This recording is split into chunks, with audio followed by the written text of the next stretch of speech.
ஜோதிடத்தை நாடி வந்த அன்பு நேயர்களுக்கு வணக்கமுங்க. எத்தனையோ வீடியோ பார்த்தாலும் இந்த ஒரு வீடியோ உண்மையா கஷ்டப்படுற உங்க வாழ்க்கைய மாற்றப் போகுதுங்க.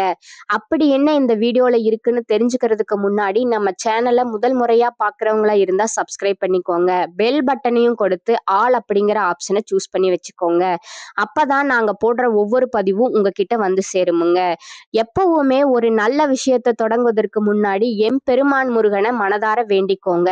நீங்களும் நான் சொல்ற மந்திரத்தை சொல்லிக்கிட்டு கமெண்ட் பாக்ஸ்ல ஒரு கமெண்ட் பண்ணிடுங்க. ஓம் முருகா சரணம், ஓம் முருகா சரணம், ஓம் முருகா சரணம். வணக்கமுங்க. உங்களை விட்டு நீங்கும் உறவு 100% துல்லியமான கணிப்பு. ரிஷபராசிக்கு அப்படின்னு இந்த தலைப்பை பார்த்த உடனே ரிஷபராசிக்காரர்களோட மனசுல ஒரு சின்ன பயமும் ஒரு பெரிய ஆவலும் ஒரே நேரத்துல கிளம்புங்க. யார் அது, என்ன உறவு, நம்ம வாழ்க்கையில இவ்வளவு நாள் இருந்தவன் தானா அல்லது சமீபமா நெருக்கமானவனா அப்படின்னு பல கேள்விகள் ஒரே நேரத்துல ஓட ஆரம்பிக்குங்க. உண்மையா சொல்லணும்னா இந்த 2026 வருஷம் ரிஷபராசிக்காரர்களுக்கு சாதாரண வருஷம் கிடையாதுங்க. இது ஒரு கிளியரிங் வருஷம், ஒரு ஃபில்டர் வருஷம், ஒரு உண்மை முகங்களை வெளிக்கொண்டு வர வருஷம்ங்க. இதுவரைக்கும் நீங்க உறவுன்னு நினைச்சு சுமந்துக்கிட்டு வந்த பல விஷயங்கள் உண்மையில் உறவா இல்லை, அது உங்களோட பழக்கம், பழைய பயம், தனிமையை தாங்க முடியாத மனநிலை, அல்லது இவங்க இல்லாமல் நான் எப்படி இருப்பேன் அப்படிங்கிற ஒரு அடிமைத்தனம் தாங்க. பொங்கலுக்கு பிறகு அந்த எல்லா கண்ணாடிகளையும் உடைக்க ஆரம்பிக்குங்க. நீங்க யாருன்னு இந்த வருஷம் உங்களுக்கு நீங்களே புதுசா புரிஞ்சுக்க ஆரம்பிப்பீங்க. நான் எல்லாருக்குமே நல்லது பண்ணிக்கிட்டே இருந்தேன், ஆனா எனக்கு மட்டும் ஏன் யாரும் நிக்கல, நான் மட்டும் ஏன் எல்லா விஷயத்திலையும் அட்ஜஸ்ட் பண்ணிக்கிட்டே இருக்கேன், என் வழியை ஏன் யாரும் பெருசா எடுத்துக்கல அப்படிங்கிற கேள்விகள் மனசுக்குள்ள பலமா எழுமுங்க. அந்த கேள்விகள் தான் இந்த வருஷத்தோட ஆரம்ப புள்ளி.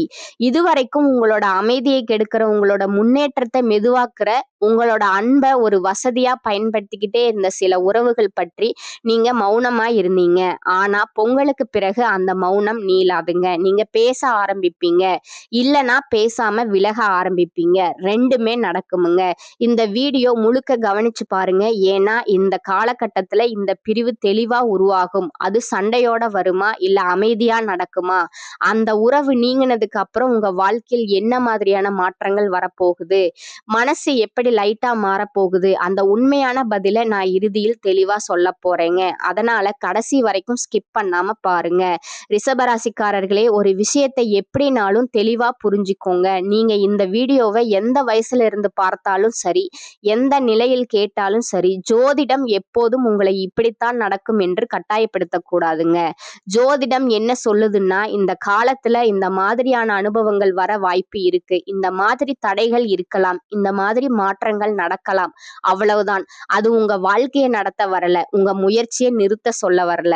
அதனாலதான் ஒரு விஷயத்த மனசுல நல்லா வச்சுக்கோங்க. ஜோதிடம் வழிகாட்டும் வாழ்க்கையை நீங்க தான் நடத்தணும். ரிஷபராசிக்காரர்களே, சில நேரம் நீங்க சுத்தி பார்த்தா இந்த மாதிரி தோணும், இவன் எவ்வளவு வசதியா இருக்கான், அவன் வாழ்க்கை எவ்வளவு நல்லா இருக்கு, நமக்கு மட்டும் ஏன் எதுவுமே மாற மாட்டேங்குது, இந்த மாதிரி எண்ணங்கள் வருவதனால அதுல தப்பே இல்லைங்க. ஆனா அந்த எண்ணத்துல நீங்க நீண்ட நேரமா நிக்க கூடாது. ஏன்னா நீங்க பாக்குற வெளிப்புறமான வசதிக்கு பின்னால அவர்களோட உழைப்பு இருக்கும், முயற்சிகள் இருக்கும், பொறுமையும் இருக்கும். அதை நம்ம வெளியில இருந்து பார்க்க முடியாது. இன்னொரு விஷயம், நிறைய பேர் வேலை இல்ல, வேலை கிடைக்கல அப்படின்னு சொல்றீங்க. உண்மை என்னன்னா, அந்த வேலைகள் இருக்கு, வாய்ப்புகளும் இருக்கு. ஆனா அது நம்ம கனவு வேலை மாதிரி உடனே இருக்காது. அதுக்காக எதுவும் செய்யாம நிக்க கூடாது. இப்ப கிடைக்கிற வேலை சின்னதாக இருந்தாலும் அதை மரியாதையோடு செய்யுங்க. அதிலிருந்து தான் அடுத்த படி வரும். அதிலிருந்து தான் உங்க அனுபவம் உருவாகும். அதே நேரத்தில் உங்க கனவு வேலைக்கான முயற்சியை நிறுத்தாதீங்க. ரெண்டையும் ஒன்றா கொண்டு போங்க. ரிஷபராசிக்காரர்களே, முக்கியமான ஒரு விஷயம், யாரையும் உங்க வாழ்க்கைக்கான ஆதாரமாக வச்சுக்காதீங்க. யாராவது செய்வாங்க, யாராவது காப்பாத்துவாங்க, யாராவது கை கொடுப்பாங்க, இந்த மாதிரி எதிர்பார்ப்பு நம்ம மனசை மெதுவா சோர்வடைய வைக்குமுங்க. உங்களுக்குன்னு ஒரு வழி கண்டிப்பா இருக்கு. அது மற்றவர்களோட வழி மாதிரி இருக்கணும்னு அவசியம் இல்லை. சில நேரம் சோர்வு வரும், மனசு உடையும், இதெல்லாம் போதுமா அப்படின்னு தோணும். அந்த நேரத்துல ஒரு விஷயத்த தெளிவா நினைச்சுக்கோங்க. சோர்வு வந்தது தோல்வி இல்லைங்க, முயற்சி நிறுத்தினால்தான் தோல்வி. எப்போதும் உங்களை திசை திருப்ப விஷயங்கள்ல போகாதீங்க. அவசர முடிவுகள், தவறான பழக்கங்கள், சின்ன சந்தோஷத்துக்காக பெரிய வாழ்க்கையை பாதிக்கிற பாதைகள், இதையெல்லாம் ஒரு நாளைக்கு சுகமா தோணலாமுங்க. ஆனா நீண்ட காலத்துல வாழ்க்கையில வாழ்க்கையை இது உடைக்குமுங்க. வீட்ல உங்க கூட இருக்கிற பெரியவர்களுக்கு எப்பயும் மரியாதை கொடுங்க. அது சும்மா ஒரு பழக்கம் இல்லைங்க. அது உங்க வாழ்க்கையில ஒரு பாதுகாப்புங்க. வீட்டுக்குள்ள மனசு நல்லா இருந்தா வெளியில எவ்வளவு கஷ்டம் வந்தாலும் நீங்க தாங்க முடியுங்க. இன்னொரு விஷயம் முக்கியம், ஜோதிடத்துல அதிர்ஷ்டம் வருமுங்க. இந்த நேரத்தில் எல்லாம் நடக்கும் என்று சொல்றத கேட்டு உங்க முயற்சியை நிறுத்தாதீங்க. அதிர்ஷ்டம் கண்டிப்பா வருமுங்க. ஆனா அது முயற்சி பண்றவங்களுக்கு தான் பலன் தருமுங்க. உழைப்பு இல்லாம அதிர்ஷ்டம் மட்டும் வாழ்க்கைய மாற்றாது. இந்த வீடியோவை முழுசா பாருங்க. அதுல உங்க வாழ்க்கையில நீங்க எங்க தவறு செய்றீங்க என்ற சில இடங்களாவது கண்டிப்பா புரியும். அத கவனிங்க, அத நிறுத்துங்க. மற்றும் மாற்றம் அங்கிருந்து தான் ஆரம்பிக்குமுங்க. ரிஷபராசிக்காரர்களுக்கு எல்லாம் நல்லதாத்தான் நடக்கும். ஆனா நீங்க முயற்சி பண்ணணும். நம்பிக்கைய கைவிடக்கூடாது. உங்கள குறை சொல்லிக்கிட்டே இருக்கக்கூடாது. நல்லது மெதுவா வரும். ஆனா நிச்சயமா வரும். அது வரைக்கும் நீங்க உங்கள விட்டுடாதீங்க. இந்த வீடியோவை முடிவு வரை கேட்டால் உங்களுக்கு 3 விஷயங்கள் தெளிவாக புரியும். இதுவரைக்கும் உங்க வாழ்க்கை ஏன் ஒரே மாதிரி நகர்ந்துகிட்டே இருந்தது? அல்லது ஏன் சில விஷயங்கள் நடக்காமல் நின்று போனது? எந்த வருடங்களில் எந்த மாதிரியான அழுத்தங்கள், தாமதங்கள், குழப்பங்கள் உங்கள் வாழ்க்கையில் வந்தது? பொங்கலுக்கு பிறகு நீங்க எதை தொடரணும், எதை நிறுத்தணும், எந்த விஷயங்களை இனி முக்கியமா எடுத்துக்கணும், எதை இனி உங்க வாழ்க்கையில இடம் கொடுக்க கூடாது? இதையெல்லாம் பயம் காட்டாம, அதிரடி வாக்குறுதி இல்லாம உண்மையா ஒவ்வொரு கட்டமா புரிய வைக்கத்தான் இந்த வீடியோ. இது ஒரு சாதாரண ராசி பலன் இல்லைங்க. ஒரு நாளுக்கான கணிப்பும் இல்லைங்க. இது உங்க வாழ்க்கைய பின்னாடி இருந்து பார்த்து அப்படியே அதனாலதான் நின்னுது என்று புரிய வைக்கிற ஒரு விளக்கமுங்க. இந்த இடத்துல இருந்து ஒரு விஷயம் மனசுல வைங்க. இந்த வீடியோ உங்களை குறை சொல்ல வரலங்க. உங்க குணத்தை மாத்த வரலங்க. உங்க வாழ்க்கை இதுவரை எப்படி அந்த நிலையில் இருந்தது, அதுக்கான காரணத்தை தெளிவா காட்ட வருதுங்க. இதுவரைக்கும் உங்க வாழ்க்கை பெருசா உடைஞ்சு போகல. அதே நேரம் பெருசா திடீர்னு உயரவும் இல்லைங்க. இந்த நடுவுல நின்னுப்போம்ங்கிற உணர்வே உங்களை அதிகமா சோர்வடைய வச்சிருக்குமுங்க. எல்லாம் சரியாதான் இருக்கு. ஆனா ஏதோ மிஸ் ஆகுற மாதிரி இருக்கு. இந்த உணர்வு உங்களுக்கு ரொம்ப பரிச்சயம். இந்த வீடியோல நம்ம பார்க்க போறது எந்த இடத்துல நீங்க நீண்ட காலம் நின்னுட்டீங்க, எங்க மாற்றம் தேவையாக இருந்தும் நடக்கல, அது கிரக காரணமா, நம்ம பழக்கங்களா, அல்லது இரண்டும் சேர்ந்து வந்ததா? இதையெல்லாம் வருடமா ஒவ்வொரு கட்டமா பேச போறோம். அதனால இந்த வீடியோவை அவசரமா கேட்க வேண்டாம். பின்னணி சத்தமா கூட வைக்க வேண்டாம். இது அமைதியா கேட்க வேண்டிய ஒரு வீடியோங்க. இப்போ இதுக்கப்புறம் நாம ஆரம்பிக்க போறது முதல் முக்கியமான பகுதி, ரிஷபராசிக்காரர்களின் வாழ்க்கை இதுவரை ஏன் இப்படியே நகர்ந்தது, கிரக காரணம் என்ன, எந்த வருடங்களில் முக்கியமான மாற்றங்கள் நடந்தது, அதிலிருந்து மெதுவாக ஒவ்வொரு விஷயத்தையும் தெளிவாக பார்க்க ஆரம்பிக்கலாமுங்க. உங்கள் வாழ்க்கையின் கடந்த கால ஓட்டத்தை கவனித்து பார்த்தால் சில வருடங்கள் மிக முக்கியமானதாக தெரியும். பல புதிய முயற்சிகளை தொடங்கினீர்கள். ஆனால் அவை அனைத்தும் எதிர்பார்த்த வேகத்தில் வளரவில்லை. ஒரு பக்கம் குடும்ப பொறுப்புகள், இன்னொரு பக்கம் தொழில் முன்னேற்றம் என இரண்டுக்கும் இடையில் ஒரு பெரிய போராட்டமே நடந்திருக்கும். காலம் உங்களுக்கு ஒரு பாடத்தை கற்றுக் கொடுத்தது. காலம் நீங்கள் உயிருக்கு உயிராக நம்பிய சில மனிதர்கள் உங்க கஷ்ட காலத்துல ஒதுங்கி கொண்டதை இந்த நேரத்துல பார்த்திருப்பீர்கள். இதுதான் உங்கள் மனதிற்குள் முதல் கசப்பை உருவாக்கி இருக்கும்.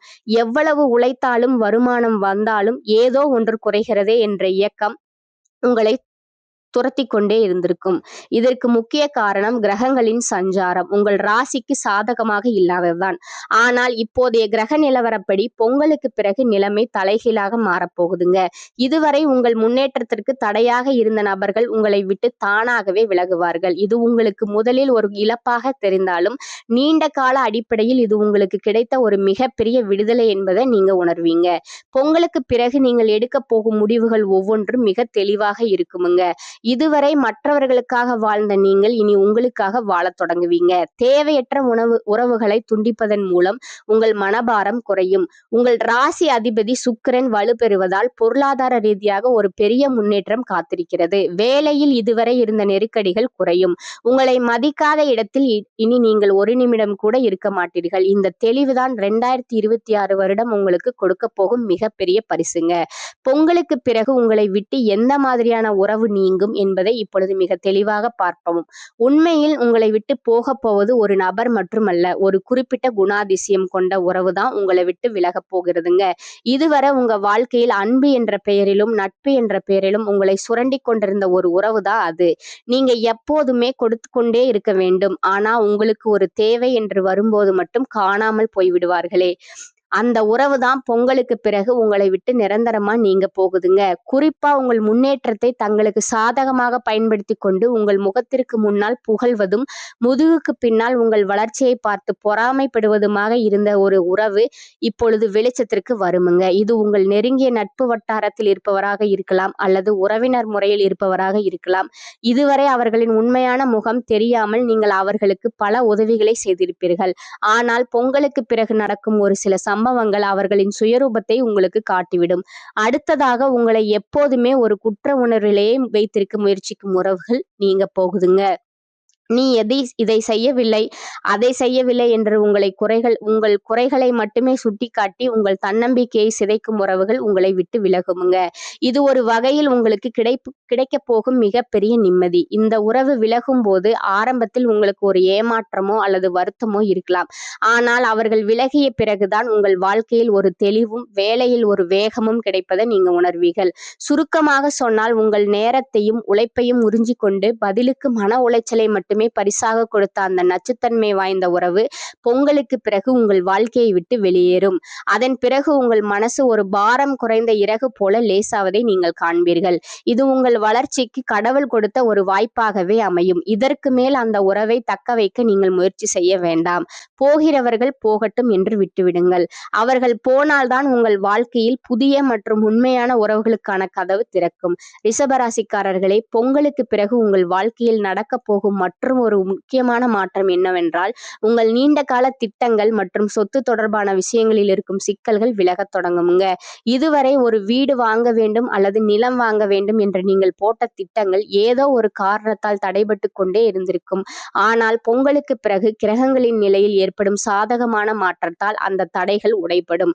குறிப்பாக உங்கள் ராசிக்கு 4ஆம் இடத்தில் இருக்கும் அழுத்தங்கள் குறைவதால் வீடு மாற்றம் அல்லது வீட்டை புதுப்பிக்கும் யோகம் உண்டாகும். வாகனங்கள் வாங்கும் முயற்சியில இருந்தவர்களுக்கு இந்த காலகட்டம் மிகவும் கையாண்டதாக அமையும். பொருளாதார ரீதியாக பார்த்தால் இதுவரை நீங்கள் செய்த சேமிப்புகள் கை கொடுக்க தொடங்கும். எதிர்பாராத இடத்திலிருந்து பணவரவு இருக்க வாய்ப்புள்ளது. குறிப்பாக உங்கள் உழைப்புக்கு ஏற்ற ஊதியம் கிடைக்கவில்லை என்று வருத்தப்பட்டவர்களுக்கு இந்த பொங்கலுக்கு பிறகு வேலையில் ஊதிய உயர்வு அல்லது பதவி உயர்வு கிடைக்க அதிக வாய்ப்பு இருக்கிறது. தொழில் செய்பவர்களுக்கு புதிய ஒப்பந்தங்கள் கையெழுத்தாகும். கூட்டாளிகளால் ஏற்பட்ட தொல்லைகள் நீங்கி தொழிலில் உங்கள் கை ஓங்கும். அடுத்ததாக உங்கள் குடும்ப வாழ்க்கையில் ஒரு பெரிய நிம்மதி பிறக்கும். கணவன் மனைவிக்குள் இருந்த கருத்து வேறுபாடுகள் மறைந்து ஒருவரை ஒருவர் புரிந்து கொள்ளும் சூழல் உருவாகும். பிள்ளைகளின் எதிர்காலம் குறித்து நீங்கள் கொண்டிருந்த கவலைகள் தீரும். அவர்களின் கல்வி அல்லது வேலைவாய்ப்பு தொடர்பாக நல்ல செய்திகள் வந்து சேரும். சுப நிகழ்ச்சிகள் தள்ளி போய்க் கொண்டே இருந்தவர்களுக்கு பொங்கலுக்கு பிறகு வீட்டில் கெட்டி மேளம் கொட்டும் சத்தம் கேட்கும். ஆன்மீக ரீதியாகவும் உங்களுக்கு ஒரு ஈடுபாடு அதிகமாகும். மன அமைதி தேடி நீங்கள் மேற்கொள்ளும் பயணங்கள் உங்களுக்கு ஒரு புதிய சக்தியை கொடுக்கும். உங்கள் குலதெய்வத்தின் அருள் முழுமையாக இருப்பதால் எதை பற்றியும் பயப்பட தேவையில்லை. நீங்கள் தொட்ட காரியங்கள் துலங்கும் காலம் இது. முக்கியமா பொங்கலுக்கு பிறகு உங்களது பேச்சில் ஒரு நிதானமும் முதிர்ச்சியும் தெரியும். தேவையற்ற வாக்குவாதங்களை தவிர்த்து அமைதியாக செயல்படுவதன் மூலம் பல பெரிய பிரச்சனைகளை நீங்கள் சுலபமாக கையாள்வீர்கள். ரிஷபம் முன்னேற்றமான இந்த காலகட்டம் இருக்க போகுதுங்க. ராசி அதிபதி சுக்கிரன் 9ஆம் இடமான பாக்கியஸ்தானத்தை நோக்கி செல்கிறார். எடுக்கும் முயற்சிகளில் படிப்படியான முன்னேற்றமும் முடிவில் வெற்றியும் உண்டாகும். எதிர்பார்த்த வெளிநாட்டு வேலை கிடைக்கும். சிலருக்கு வீடு மாற்றம், வேலை மாற்றம் செய்ய வேண்டிய சூழல் வரலாம். எதிர்பார்த்த வெளிநாட்டு குடியுரிமை கிடைக்கும். ஆன்மீக நாட்டம் அதிகரிக்கும். பெற்றோர்கள், பெரியோர்கள், முன்னோர்களின் நல்லாசிகள் கிடைக்கும். தந்தை மகன் உறவில் பாசமும் மனநிறைவும் உண்டாகும். குலதெய்வ அருளால் பூர்வீக சொத்து தொடர்பான பிரச்சனைகளும் சிக்கல்களும் தீரும். சௌக்கியமும் சுகமும் நோய் நிவர்த்தியும் உண்டாகும். திருமண யோகம் கைகூடி வரும். ஆரம்பத்தில் ஆடம்பர செலவுகளை குறைத்துக் கொள்வது நல்லது. உத்தியோகத்தில் இருப்பவர்களுக்கு வேலை பளு கூடுதலாக இருப்பதுடன் ஓய்வு நேரம் குறையும். அலைச்சல் மிகுந்த பயணங்களை தள்ளி வைப்பது நல்லது. நேரத்தை உயிருக்கு சமமாக மதிக்கும் ரிஷபராசி அன்பர்களே, நீங்கள் தனியாக இருக்க விரும்பாதவர்கள். இந்த காலகட்டம் எந்த ஒரு காரியத்திலும் சரியான முடிவுக்கு வர முடியாமல் இருந்த தடுமாற்றம் நீங்கும். மற்றவர்களின் கருத்துக்களை ஏற்றுக்கொள்ள முடியாத நிலை உண்டாகி அவர்களுடன் பகை ஏற்படலாம். சாமர்த்தியமாக எதையும் சமாளிக்கும் துணிச்சல் வரும். பண வரத்து திருப்தி தரும். எதிர்ப்புகள் குறையும். தொழில் வியாபாரத்தில் இருந்த போட்டிகள் குறையும். புதிய ஆர்டர்கள் பெறுவதில் தடுமாற்றம் உண்டாகும். எந்த வேலையை முதலில் கவனிப்பது என்ற குழப்பம் வருங்க. உத்தியோகத்தில் இருப்பவர்கள் டென்ஷனுடன் காணப்படுவார்கள். நீண்ட நாட்களாக இருந்து வந்த மனவேதனையில் இருந்து தெளிவான நிலை ஏற்படும். குடும்பத்தில் இருப்பவர்களின் செய்கைகள் உங்களது கோபத்தை தூண்டுவதாக இருக்கும். கணவன் மனைவிக்கிடையே கருத்து வேற்றுமை ஏற்படும். சிற்றின்பம் சுகம் குறையும். பிள்ளைகளுடன் அனுசரித்து செல்வது நல்லது. வாகனங்களில் செல்லும் போதும் பயணங்களின் போதும் கூடுதல் கவனம் தேவை. நண்பர்கள் உறவினர்களிடம் சிறு மனஸ்தாபங்கள் வரலாம். பெண்களுக்கு இந்த இக்கட்டான சூழ்நிலையும் மன உறுதியுடன் சமாளித்து வெற்றி காண்பீர்கள். எதிர்ப்புகள் நீங்கும். கலைத்துறையினருக்கு எந்த விவகாரத்தில் சிக்கினாலும் சாமர்த்தியமாக மற்றவரை முன்னிறுத்திதான் தப்பித்துக் கொள்ள வேண்டியிருக்கும். ராசிநாதன் சுக்கிரனின் சஞ்சாரத்தால் நல்ல பலன்களே வரும். எதிர்பார்த்த பணம் வந்து சேரும். விருந்து கேளிக்கை நிகழ்ச்சிகளில் பங்கேற்க நேரிடும். சாதுரியமான பேச்சின் மூலம் காரிய வெற்றி கிடைக்கும். அரசியல் துறையினருக்கு உங்கள் வளர்ச்சியில் இருந்த முட்டுக்கட்டைகள் நீங்கும். பயணங்கள் செல்ல நேரலாம். பண வரத்து திருப்தி தரும். கடினமாக உழைக்க வேண்டியிருக்கும். அதன் மூலம் நல்ல பலன்கள் கிடைக்கப் பெறுவீர்கள். மேலிடத்தின் கனிவான பார்வை உங்கள் மீது விழும். மாணவர்களுக்கு கல்வி பற்றிய கவலை ஏற்படும். டென்ஷனை குறைத்து பாடங்களில் கவனம் செலுத்தி படிப்பது நல்லது. இந்த காலகட்டத்தில் குடும்பத்தில் நிம்மதியும் மகிழ்ச்சியும் காணப்படும். பொருளாதார வசதிக்கு குறைவு எதுவும் இருக்காது. புதிய முயற்சிகள் எதிலும் ஈடுபட வேண்டாம். உடல் நலம் சீராகுங்க. மூன்றாவது நபர்களின் தலையீடு காரணமாக கணவன் மனைவிக்கிடையே கருத்து வேறுபாடுகள் ஏற்பட வாய்ப்புள்ளதால் பொறுமை அவசியமுங்க. இளைய சகோதரர்கள் மூலம் எதிர்பார்த்த காரியம் சாதகமாக முடியுமுங்க. வேலைக்கு விண்ணப்பம் செய்திருப்பவர்களுக்கு நல்ல நிறுவனத்தில் வேலை கிடைக்குமுங்க. வேலையில் இருப்பவர்களுக்கு பதவி உயர்வுடன் கூடிய சலுகைகள் கிடைக்குமுங்க. வியாபாரத்துறையில் இருப்பவர்களுக்கு எதிர்பார்த்ததை விடவும் விற்பனையும் லாபமும் சுமாராகத்தான் இருக்குமுங்க. வியாபாரத்தை விரிவுபடுத்த தேவையான வங்கி கடன் உதவி கிடைக்குமுங்க. குடும்பத்தை நிர்வகிக்கும் பெண்களுக்கு மனதுக்கு நிம்மதி உண்டாகுமுங்க. வீட்டில் சிறிய அளவில் சுப நிகழ்ச்சி நடைபெறக்கூடிய வாய்ப்பு உள்ளதுங்க. உங்களுடைய நட்சத்திர பலன்களை பார்க்கலாமுங்க. முதலாவதா கார்த்திகை 2, 3, 4ஆம் பாதங்க. இந்த காலகட்டத்துல புதியதாக வீடு வாகனம் நீங்க வாங்கலாமுங்க. பழைய வீட்டை புதுப்பிப்பதற்கும் சிறந்த காலமாக இது இருக்குதுங்க. பிறருடைய மனம் நோகும்படி வார்த்தைகளை வாங்கி குவிப்பீர்கள். உங்களை விட்டு பிரிந்த நண்பர்கள் ஒன்று சேருவாங்கங்க. 2ஆவதா இருப்பவங்க ரோகிணிங்க. இந்த மாதம் தொழில்ல வியாபாரம் முன்னேற்றமாக நடக்குமுங்க. லாபம் அதிகரிக்குமுங்க. புதிய தொழில் தொடங்கலாமுங்க. கூட்டு தொழில்ல லாபம் கிடைக்குமுங்க. நம்பிக்கை உகந்தவர்களாக பழகுவார்களுங்க. வரவுக்கு தகுந்த செலவை ஏற்படுத்திக் கொள்ளுங்கள். வரி செலுத்துவதில் முறைகளை பின்பற்றுங்கள். வேலையாட்கள் சில பிரச்சனைகளை ஏற்படுத்தலாமுங்க. 3ஆவதா இருப்பது மிருகசீரிஷம் 1 மற்றும் 2ஆம் பாதங்க. இந்த மாதம் உத்தியோகத்தில் இருப்பவர்கள் வேலைப்பளு குறைவால் மகிழ்ச்சியுடன் காணப்படுவீங்க. எதையும் செய்து முடிக்கும் சாமர்த்தியம் ஏற்படுமுங்க. வேலை பார்த்து கொண்டே உபத்தொழில் செய்பவர்களுக்கு லாபம் கிடைக்குமுங்க. இடமாற்றம் கிடைக்குமுங்க. எதிர்பார்த்த பதவி உயர்வு கிடைக்குமுங்க. உங்களுக்கு அதிர்ஷ்டமான கிழமைகள் என்னன்னு பார்த்தீங்கன்னா ஞாயிறு, திங்கள், புதன் மற்றும் வெள்ளிங்க. உங்களுக்கான பரிகாரம் சொல்றேன், நீங்க நோட் பண்ணிக்கோங்க. ஸ்ரீரங்கநாதரை வணங்கி வர பாவங்கள் நீங்குமுங்க. வாழ்க்கையில முன்னேற்றம் காணப்படுமுங்க. மேலும் நெய் தீபம் ஏற்று அம்பிகையை வழிபடுவது உங்களுக்கு நன்மையை தருமுங்க. ரிஷபராசியின் அதிபதி சுக்கிரன் என்பதால் நீங்கள் முதலில் செய்ய வேண்டியது மகாலட்சுமி வழிபாடுங்க. வெள்ளிக்கிழமைகள்ல அதிகாலையில குளித்துவிட்டு உங்கள் வீட்டில் இருக்கும் மகாலட்சுமி படத்திற்கு மல்லிகை பூ அல்லது தாமரை பூ சாற்றினை நெய் தீபம் ஏற்றி வழிபாடு செய்யுங்கள். லலிதா சமஸ்கரநாமம் அல்லது மகாலட்சுமி அஷ்டகம் கேட்பது உங்கள் வீட்டிற்குள் இருக்கும் எதிர்மறை ஆற்றலை நீக்கி நேர்மறை எண்ணங்களை உருவாக்கும். 2வது முக்கியமான பரிகாரம் உங்கள் குலதெய்வ வழிபாடு. பொங்கலுக்கு பிறகு வரும் ஒரு வளர்பிறை நாளில் உங்கள் குலதெய்வ கோவிலுக்கு சென்று அபிஷேகம் மற்றும் ஆராதனை செய்துவிட்டு வாருங்கள். நீண்ட நாட்களாக உங்கள் முன்னேற்றத்தை தடுத்து கொண்டிருந்த கண்ணுக்கு தெரியாத தடைகள் அனைத்தும் இந்த குலதெய்வ வழிபாட்டின் மூலம் விலகும். 3ஆவதாக நீங்கள் செய்ய வேண்டியது ஏழை எளியவர்களுக்கு இனிப்பு வழங்குவது. உங்கள் ராசிக்கு இனிப்பு தானம் செய்வது மிகவும் விசேஷமானது. குறிப்பாக சனிக்கிழமைகளில் துப்புரவு தொழிலாளர்களுக்கு அல்லது ஆதரவற்றவர்களுக்கு இனிப்பு கலந்த உணவோ அல்லது லட்டோ வழங்கினால் உங்களை சுற்றி இருக்கும் பொறாமை மற்றும் திருஷ்டிகள் நீங்குங்க. இந்த சேனல் உங்களுக்கு பிடிச்சிருந்தா லைக் பண்ணிக்கோங்க, ஷேர் பண்ணிக்கோங்க. அப்படியே உங்களுக்கு தெரிஞ்ச ஃப்ரெண்ட்ஸ் அண்ட் ஃபேமிலிக்கும் ஷேர் பண்ணிக்கோங்க. வாழ்க வளமுடன். நன்றி, வணக்கம்.